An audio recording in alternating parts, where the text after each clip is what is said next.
Lynx Ridge was never on the map, but now it's carved into my bones. You're listening to ASMR 404 Found. Don't forget to like, comment, and subscribe. They say the wind in the sawtooths has a voice, and if you hike deep enough past where the trail markers rot and the sun forgets how to rise, you can hear it speak your name. And maybe, if you're dumb enough, or broken enough, or just unlucky enough to answer it, you'll find your boots tracking mud into places that don't map back to any ranger station or satellite view. And that's how you end up like me, sitting here, shaking under a snag of dead pine, with my knuckles bleeding and my radio hissing nonsense while whatever's in the trees keeps dragging something heavy just out of sight. My name's Nate. I work search and rescue out of Ketchum, Idaho, and I've been up and down every foot of the Sawtooth backcountry. But Lynx Ridge wasn't on my maps, not even the old laminated ones we keep for nostalgia and training. And that's the thing that keeps eating at me, because I know these mountains like the back of my hand, and yet I walked straight into a place I swear never existed. Before last week, it started with a call from dispatch. 3 days ago, lone hiker, overdue by 72 hours. Last known contact, a voicemail to his sister at 2:14 a.m., where he just whispered help, and then it cut off. No GPS data, no voicemail metadata. Nothing, just a scratchy whisper like he was in a crawl space full of stiktha. Guy's name was Caleb Lister. Mid-30s amateur photographer, known to disappear into the woods for days at a time, but always came out with a CF card full of pine light.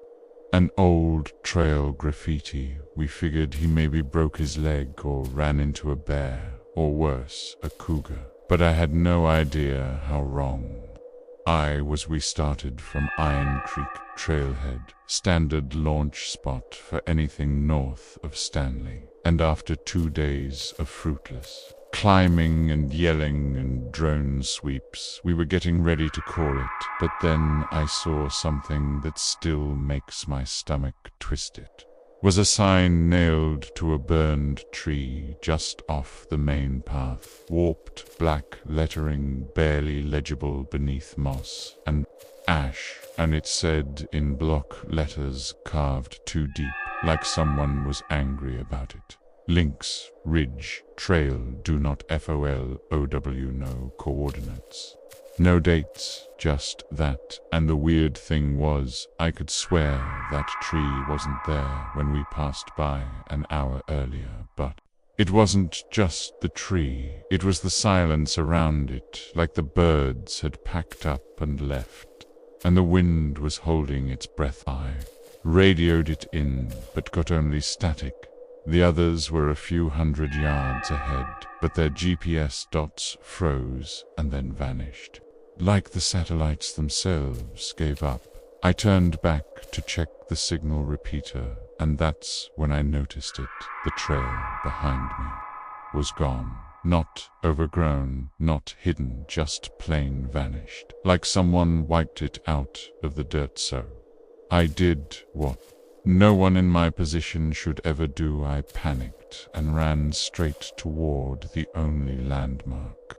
I had left the burned tree with that cursed sign, and beyond it lay the narrowest, meanest piece of elevation I've ever seen. A trail etched into shale and bone-dry pine roots curling like fingers over the rock I climbed.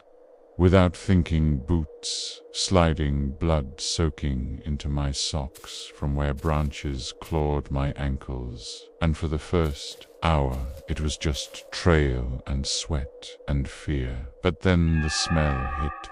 Me, not rot, not decay, something worse. Sweet like syrup and iron, like someone cooked meat inside a rusted engine and left it to stew in the sun then. I started seeing the cairns, not regular ones, not friendly, hey this way, kind of rock piles, but altars, stacked with dead things, lizards without skin, mice with no eyes, birds, twisted backward bones, arranged in spirals, and every single one topped with a chunk of pink. Quartz, streaked with something black like ash trapped in crystalline. I know I should have turned back, should have screamed until my throat split, but I kept going because I could hear something just ahead.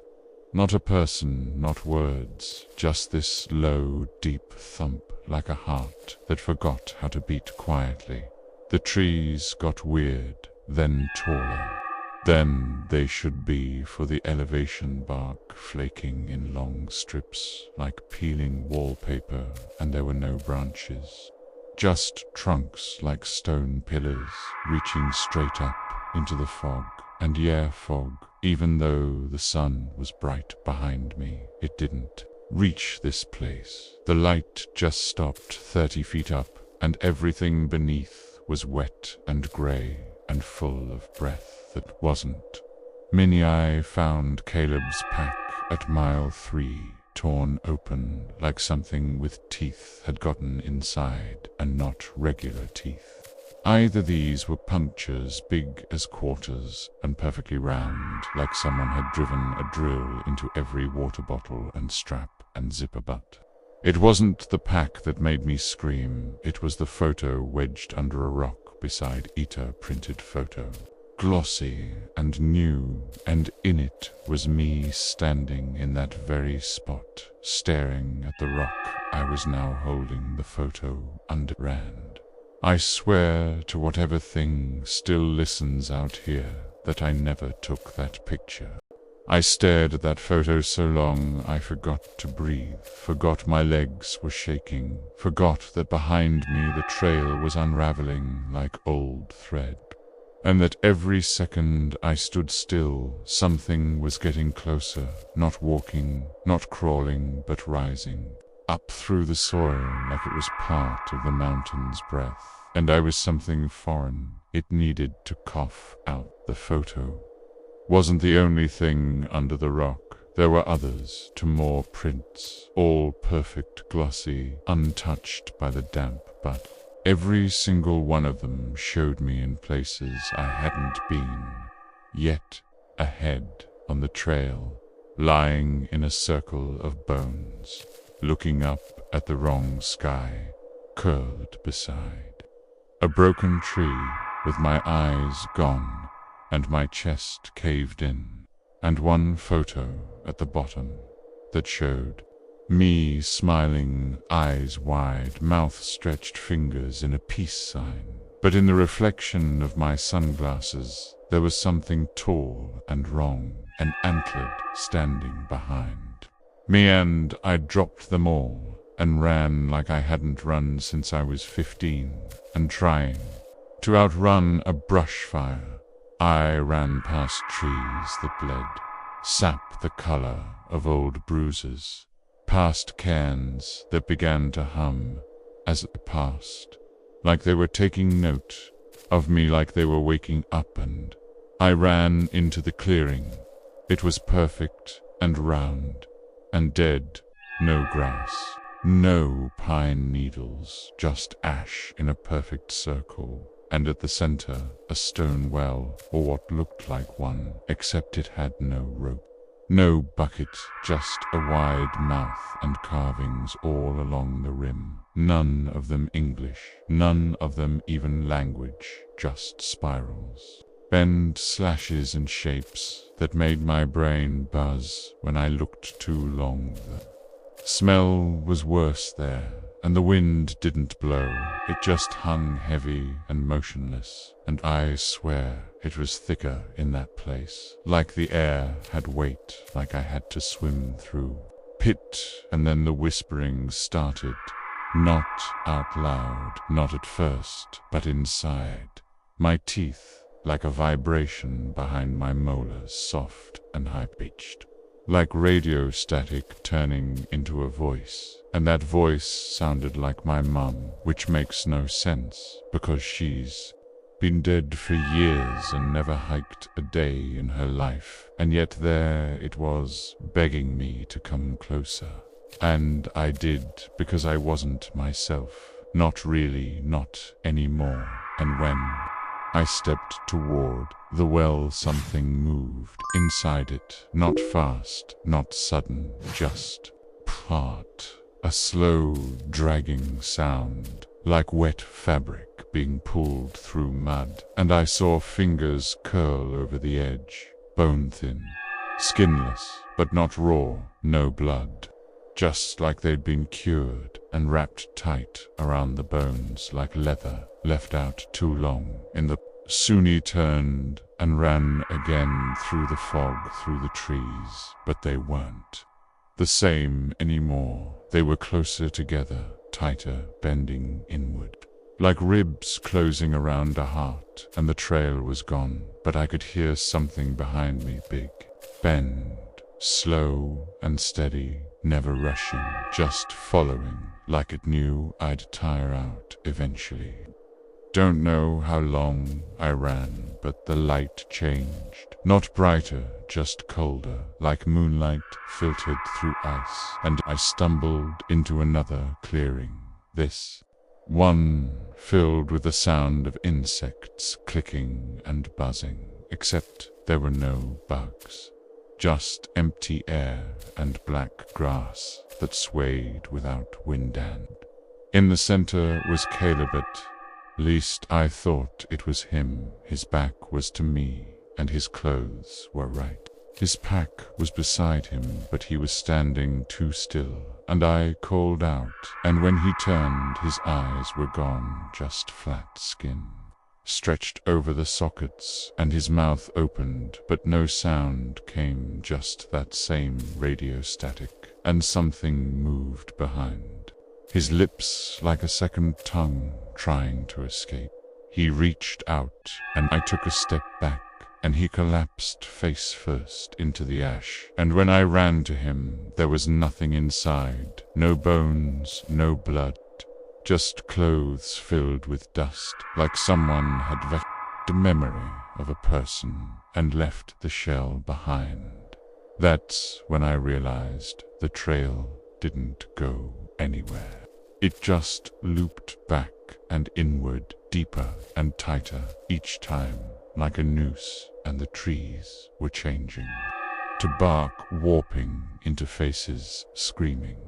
Silently knots that looked like eyes watching, and I swear one of them blinked as I passed. I tried to mark my way with ribbon, with chalk, with anything, but every time I turned around, the marks were gone, or moved, or twisted into runes I couldn't read, and my GPS wasn't just useless, it was laughing, the screen flickering between coordinates that didn't exist, and static that sounded like breathing. I found a tent pitched beneath the deadfall roots, clawing the sky, and inside was a journal, written in tiny, cramped print, but it wasn't Caleb's. It was dated 1983, and the name inside was Marianne Ellis, and I know that name because she went missing up here before I was even born. One of those never-found hikers they tell stories about in training, and the last entry just said, "He's wearing my brother's face now." That night, if you can call it, that I built a fire, but it didn't give off light, just heat, and the shadows were too dark, too long, and they moved when I blinked. And I heard them circling, crunching through dead leaves, whispering in voices I almost recognized, and I knew sleep meant death, so I stayed awake with my knife clutched in both hands, and the photo of me smiling on my knee by morning or whatever passed for it, I could feel something wrong under my skin, like a low-frequency hum crawling through my muscles.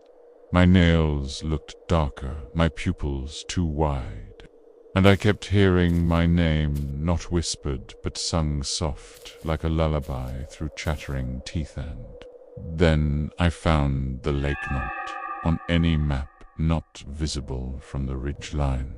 Just there, suddenly behind the trees, flat and black and perfectly round, with no inlet or outlet.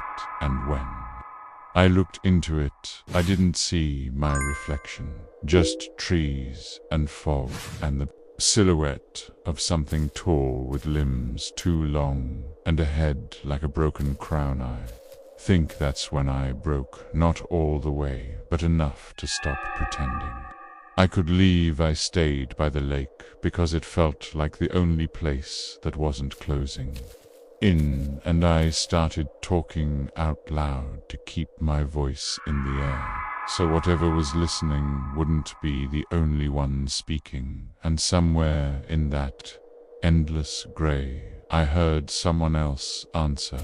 It was a child, a little girl, singing something I couldn't make out, and I followed the sound like an idiot into the thicket and found a rope swing hanging from a branch that hadn't been alive in decades, and beneath it a pile of shoes.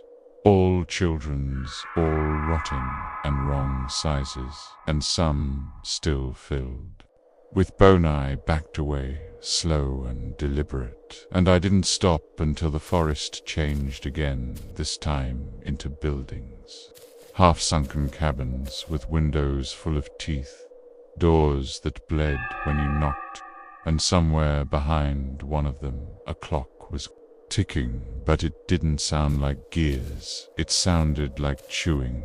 That's where I am now, crouched in one of those dead cabins, listening to something scrape along the outside wall, too tall to be human, too heavy to be deer. And when I looked out, I saw prints in the dirt, barefoot wide, three-toed, and too deep, and something was dragging itself along beside the mound.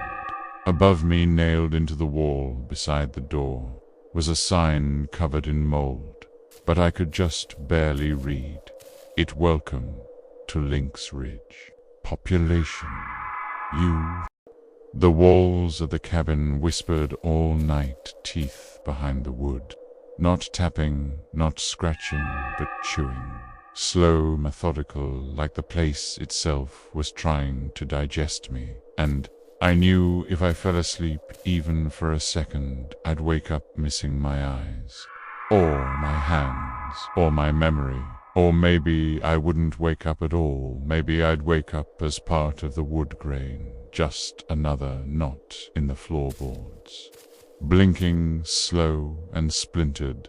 When the pale light finally crept through the rotten slats, it didn't feel like morning. It felt like surrender, like the forest had decided to let me live just a little longer, because I wasn't done playing whatever game this was, and my prize for surviving was a trail, a real one, packed dirt and gravel, marked with old Forestry Service blazes that hadn't been there the night before, and I knew better.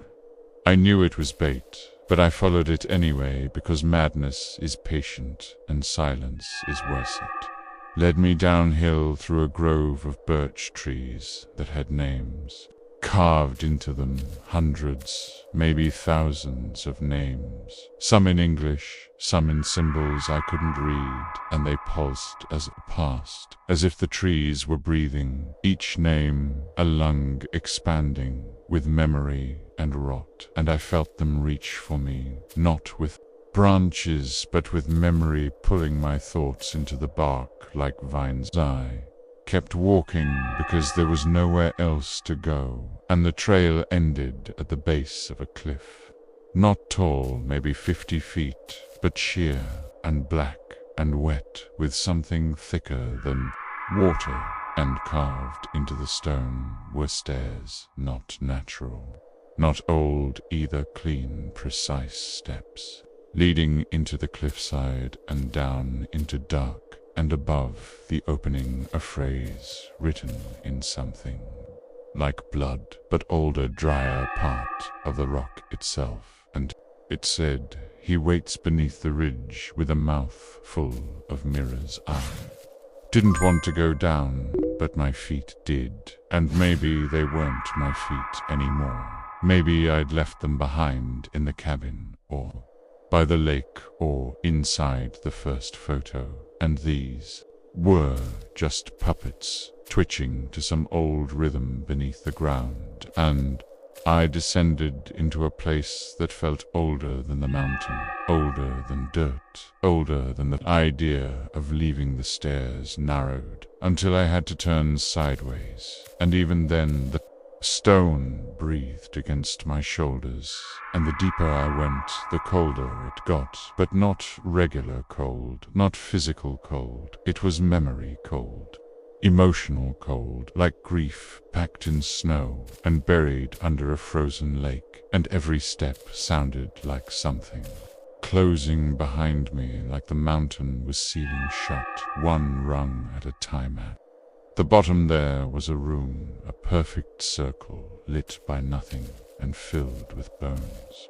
Not scattered, not random, but arranged into patterns, mandalas of femurs, spirals of ribs, glyphs written in finger bones, and skulls stacked like cairns, all pointing inward, toward a pit. The pit had no bottom, just a vertical throat lined with stone teeth, and from it came a sound, not a growl, not a whisper, just a tone, a single low note that made my heart skip a beat every few seconds, like it was tuning my blood to a new frequency, and I swear it said my name, tried to run, but the tunnel behind me was gone, just wall, just stone, and when I turned back, the pit was full of water.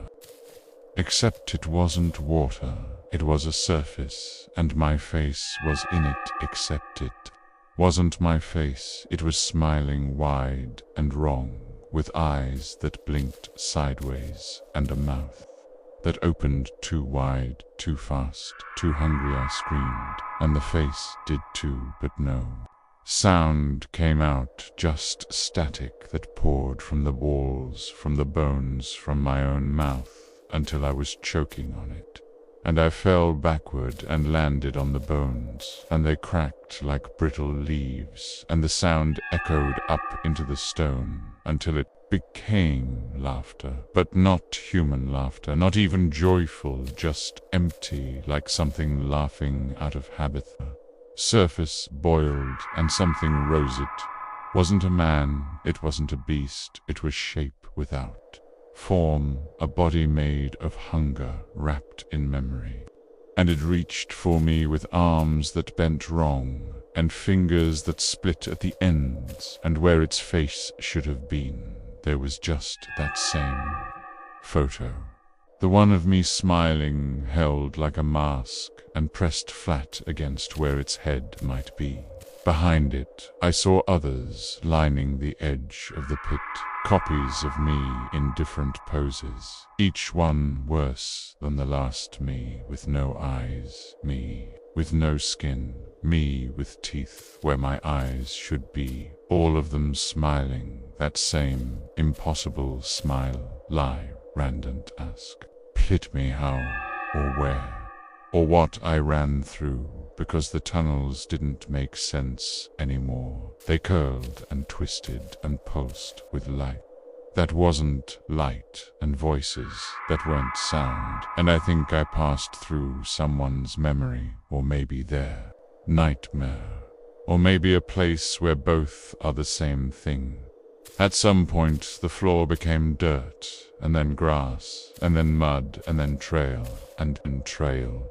And I burst into daylight that didn't feel like mine, collapsing onto the roots of a tree that whispered my name in a voice that sounded like my sister's. Looked back and the trail was gone. The trees were normal, the air was lightened. I could hear birds, but I don't believe it not for a second, because when I got back to the ranger station, no one remembered me. Not dispatch, not the SAR team, not even the guy who trained Memi ID didn't. Scan my truck wasn't in the lot, and when I checked the missing persons board, Caleb Lister wasn't listed, but I was picture, and ALEC set the date on it said missing since 1987. I tried to call my sister, but her number rang dead, and when I drove to her place, there was a different family living there. Said they'd been there 10 years, and the mailbox had a name I didn't recognize, and when I checked the reflection in my rear view mirror, it wasn't quite right. The eyes blinked sideways, and the mouth smiled without moving guile. Not alone in here anymore. Something followed me back and every night. I hear footsteps in the hallway that stop just outside my door, and the handle turns once, twice, and then stops. And I see new photos in my drawer, photos of me sleeping, photos of me in the woods. Again, photos I never took, and when I blink, I swear, I remember the sound of the trees breathing, because once you walk Lynx Ridge, doesn't matter where you go, some part of you never leaves. You ever hear singing in the woods, but it ain't birds or wind or your own voice bouncing back through the hollows. It's something deeper, heavier, like the dirt itself's humming through the roots, and you don't know if it's memory or madness, or maybe something older still, something that's been down there longer than trees have. Name's Aaron Sanders, 28 years old, trail guide by trade, skeptic by nature.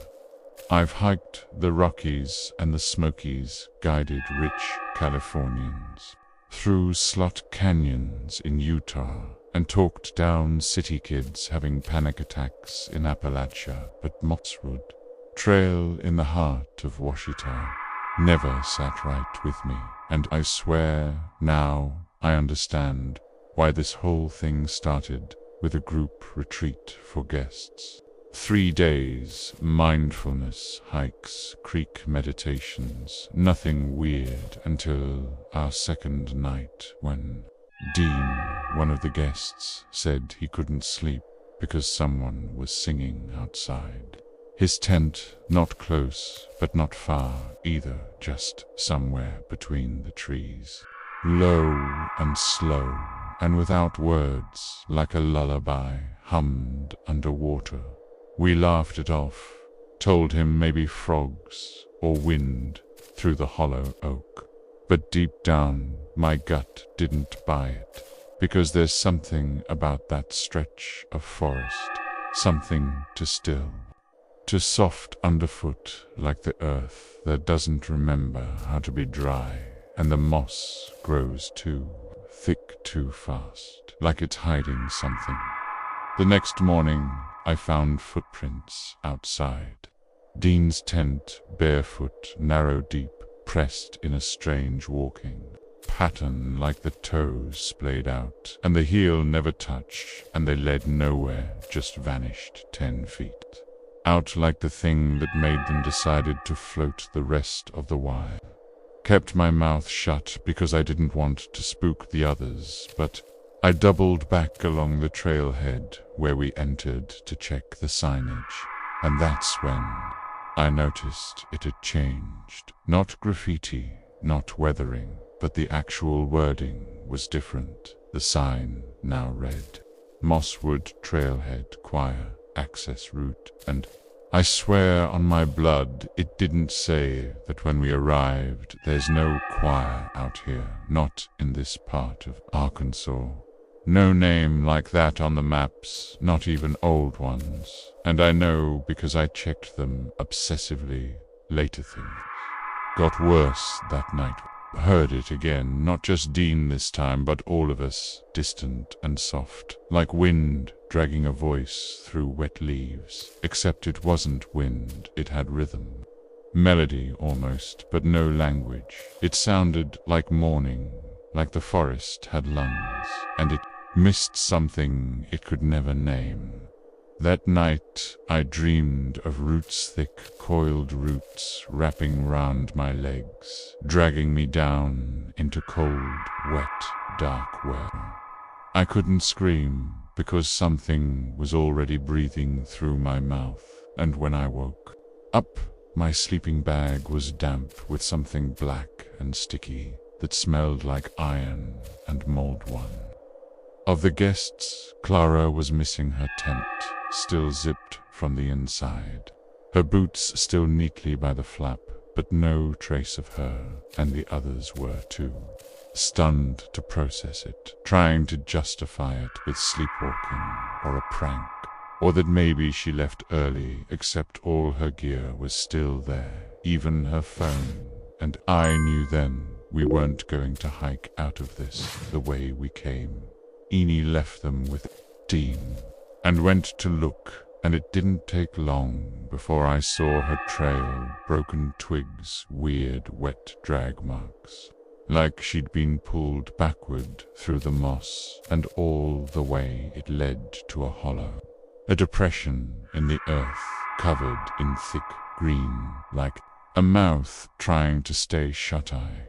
Cleared it with my boots and found stairs. Not built ones, not wooden or stone, but carved into the earth, itself worn smooth with age and lined with bones. Too small to be dear, to clean, to be natural, stacked in careful spirals along the edge, like someone had arranged them to listen, and at the bottom was a doorway. Wooden thing built into a hill, but breathing slightly like it swelled with each gust of wind. Even though the wind didn't blow down here and etched. Across its frame were marks that looked like music, not notes. Not symbols, but impressions. Like someone had pressed a voice into the wood and left it to soak. I don't remember opening it, but I remember the sound, not loud, just present, like stepping into a church full of people holding their breath, and there were no lights, only sound, gentle and cold and wrong, and I stepped into a space that didn't belong here, a tunnel lined with bark that pulsed with a heartbeat I couldn't name. Paused down there. Saw her dress first, caught on a jagged root, then her face, eyes, open mouth, parted as if still listening, and wrapped in moss. So thick it moved when I stepped too close, and I swear the roots twitched like muscle. And when I touched her skin, it was warm, not alive, but not dead either, like the forest hadn't finished with her, and the sound was stronger than coming through the walls, through the floor, through my lungs, like it was inside me, and I turned and ran because I knew if I stayed one more breath, I'd learn the words to that song and never be able to stop singing. When I got back, Dean was gone.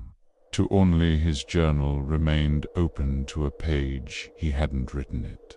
Said the choir needs more voices. Dean was gone, Clara was gone, and only 2 guests were left with me now, Robin and Tom. And I could see in their eyes that the woods were working on them to something about the silence here. Doesn't just echo, it absorbs, like it pulls sound in and repurposes it, feeds it to the trees, to the moss, to the roots, like your voice becomes part of a language. Older than your bones, we tried to hike out that morning, but the trail was different, not overgrown, not blocked, just wrong curves, wrong elevation. Nothing matched my GPS, and even the sun seemed confused, casting shadows in 3 directions at once. And when we checked our compasses, the needles spun lazy like they were circling a drain robin. Started humming sometime after noon. We didn't notice at first, thought she was trying to calm herself, but it wasn't a tune. I recognized, and the longer she hummed, the more she seemed to forget what she was doing. She walked slower, her eyes glazed, and every few minutes she'd tilt her head toward the ground like she was listening through the dirt. Tom grabbed her by the arm, and she turned to him with tears in her eyes and whispered something I still can't forget. She said, "It's so much easier when you stop breathing." We built camp again that night. Same clearing, same trees, or at least they looked the same, but something was off about the ground. Too soft, too damp, like there was something rotting just below it. And when I knelt to check the soil, I found another footstep, barefoot again, but smaller, like a child's, and the earth around it was caved in, slightly pulsing, like a shallow breath. I stayed up, with my back to the fire, my knife across my knees, because I couldn't sleep, couldn't let myself drift even for a moment. And around 3 a.m., I heard the first notes, not from the forest this time, but from under the fire itself. Deep, low vibrations, shaking the stones like something was singing through the roots again. And this time the words started to fall in English, not in any language. I'd heard just syllables that sounded like teeth clicking together, or water running backwards, and I don't know how. I understood them, but I did come down where the green is thickest, where your voice will never return alone. Robin was gone when the sun rose, and so was her pack, but her boots were still there, and so was her shadow burned into the grass, like a silhouette left by heat. Her outline arms outstretched as if reaching for something below, and around it the moss had turned black, curling in like fingers, clenching the earth. Tom broke after that. He started muttering, walking in circles, digging at the base of trees and stuffing his mouth with soil like he was trying to smother the song growing in his throat. And when I tried to stop him, he screamed, not with his voice, but with every sound the woods had stolen, a dozen voices bursting out of him in harmony. Too perfect, too human, and too wrong. He collapsed after, and wouldn't wake up, his skin cold, but his chest still rising, slow and deep, like he was sleeping for someone else, like his breath wasn't his anymore. I dragged him with me, tied him in a sling made from his tent, and forced myself to follow the landmarks I barely recognized.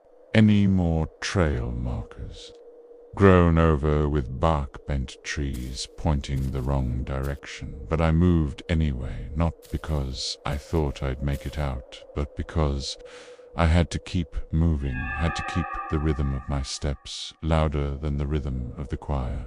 Below, past another sign on the 4th day half, buried in moss, tilted and cracked, but I saw it clear as bone in sunlight. Voice, return zone. No entry without silence. And beneath it, a stack of skulls shaped into a pyramid, every one cracked. At the jaw, like something had pried their mouths open to take the voice inside. That night, I slept by accident, my body finally giving in, and I woke up to the sound of Tom singing. And I swear I've never heard anything so beautiful and so terrible. All at once, it was layered, textured, deep, like hearing the inside of a cathedral carved from lungs and blood. And when I opened my eyes. His mouth was wide open, but his eyes were gone. Just moss, now just green, wet moss, growing from the sockets and from his chest, and his song never paused. Not once, even when I screamed, I left him there and, without looking back, down a path that bled underfoot the moss, turning to something darker with each step, and the trees thinning until I hit the clearing. Again, not the first one, a different one, older, and at its center another stairwell carved downward, but this one had no door. Just a mouth yawning open from the earth, and music poured out of it so thick it felt like fog, and behind the notes I could hear my own name sung again and again, like a round chorus of grief. Stepped inside because what else do you do when the woods have your name on their tongue? I descended into heat, not fire, heat but breath heat, the warmth of something that's waited too long to exhale, and the walls were wet with green pulsing slow, and when I brushed them with my fingers they moved like skin. The deeper I went, the louder the choir grew, not voices, not anymore, but memory echoes every cry, every scream, every lullaby ever sung in this forest, layered into a single, endless note. And when I reached the chamber at the bottom, I finally saw them. They were the trees, the roots, the moss, the song, every missing hiker, every lost voice, every vanished child. They were wrapped in the walls, eyes closed, mouths wide, singing in unison, without air, without pause, faces stretched and smiling. Moss pouring from their chests in green tendrils, as if they'd been rooted in place and reborn as part of this ancient thing, and the center of it the choir master was waiting. It didn't have a face, not the way we understand them, just a mass of bark and bone and hair woven into something vaguely human too. Tall, too thin, with ribs shaped like flute holes and a mouth that split open across its chest, lined with teeth, made of antlers and stones. And when it sang, the entire chamber vibrated like it was built for that sound alone, like the song had dug the space into existence. Note by note, layer by layer, through centuries of silence, broken only by stolen breath. Couldn't move, Don't mean I was scared. I mean, I couldn't move, like the music itself had found the strings under my skin and yanked me into stillness, held me up like a marionette, while my heartbeat struggled to keep its own rhythm against the overwhelming sound of the choir's breathless harmony. Behind me, the tunnel had closed roots, thick as arms, and black with wet, locked tight around the stone mouth. And when I looked up, I could see faces in the canopy overhead, not above the forest, but above the chamber itself, as if the earth was a shell, and this place lived. Just beneath the surface, a shadow beneath every forest that ever grew, and the faces were singing without lips, eyes closed, mouths open, their voices dripping like sap. Then I felt it, the root beneath me, pulsing through my boots, sliding up through the heel of my foot, into my calf, into my spine, carrying that same note like it was being poured into my bones. And I heard my voice join them, not willingly, not consciously.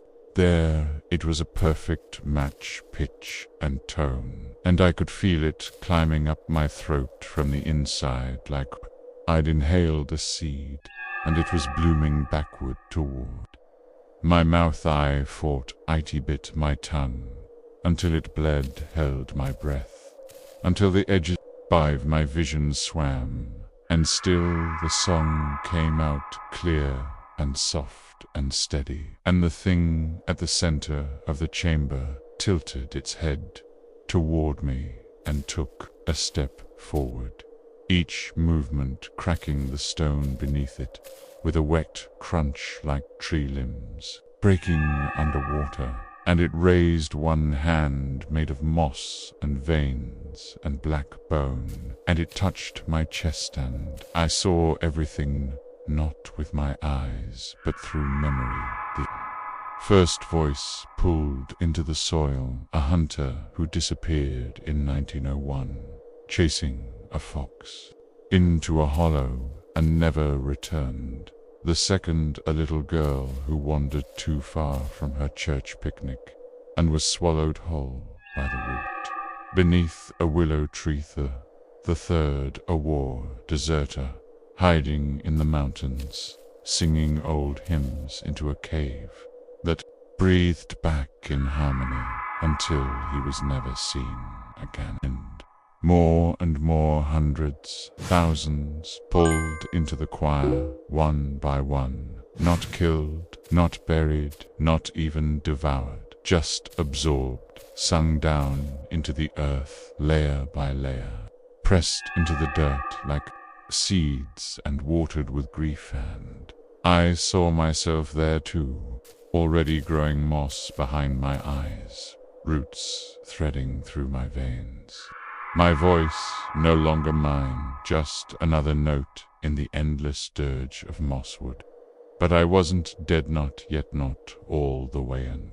I don't know if it was instinct or panic or the last piece of me that still belonged to sunlight, but I reached into my jacket pocket and found Clara's whistle. She brought it as a joke, some safety thing, a dumb plastic toy she thought might scare off a bear, but in that moment it was a weapon. I put it to my lips and blew. It didn't match the choir. It didn't fit the song. It cut through it like a crack in the earth, and for the first time the thing recoiled. The music stuttered, the walls shuddered, and some of the faces blinked, some of the mouths closed, as if they remembered they were once humane. Blew again, and Ronnie, don't remember how I got out. The tunnel opened, or maybe I dug my way through, or maybe something let me go. Not because I escaped, but because I was broken enough to carry the song back with me, and that's what it really wanted. When I emerged, the forest was quiet, too quiet, like it was pretending to be normal again, and the trail was dry, and my tent was gone, and no one was there, just empty space and silence, and my name carved into a tree, in a handwriting that matched mine, but I'd never done IT.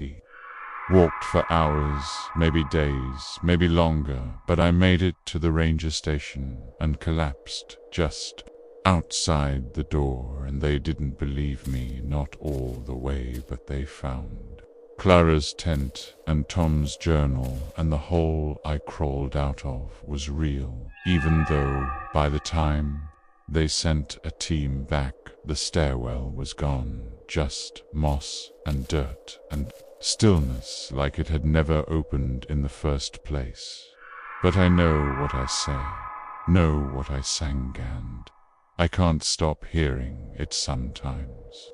In the shower, or under the hum of the refrigerator, or late at night when the wind dies and the world leans just a little too quiet, I hear the start of the song again, and my lips part without meaning to, and my breath holds like it's waiting for something to echo.